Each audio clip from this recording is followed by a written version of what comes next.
Her başlanğıcın bir sonu var. Biz də gəldik sona.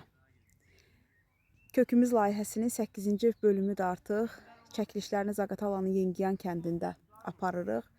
Və bununla da kökümüz layihəsi yekunlaşır və bu müddətdə dekabr ayından bu yana biz bu aylar ərzində müxtəlif bölgələrdə baba nənələrimizin hekayəsini sizin üçün səhnələşdirdik. Onların həyat təcrübəsini sizinlə bölüşdük.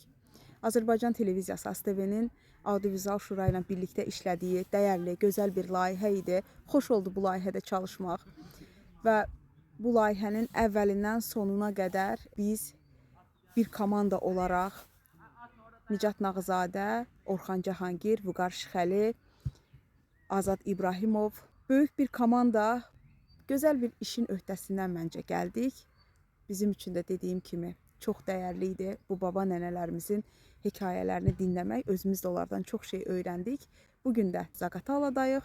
Zaqatalanın Yengiyan kəndində və inşallah ki aprelin 22-si efirdə olacaq bu çəkdiyimiz veriliş və aprelin 22-si mənim üçün çox əlamətdar, çox vacib bir gündür. Çünki aprelin 22-si 2003-cü ildə mənim televiziya fəaliyyətim başlayır və qismətə baxın, 23 il. Heç düşünməzdim ki, mən bu qədər müddəti televiziyada qalacağım.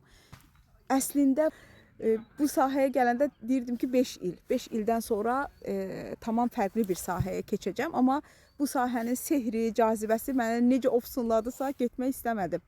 Və yaxşı ki getməmişəm. Çünki bugün çox vacib işlərlə məşğuluq. Azərbaycanımızı təbliğ edirik, Azərbaycanımızın dəyərlərini tanıdırıq.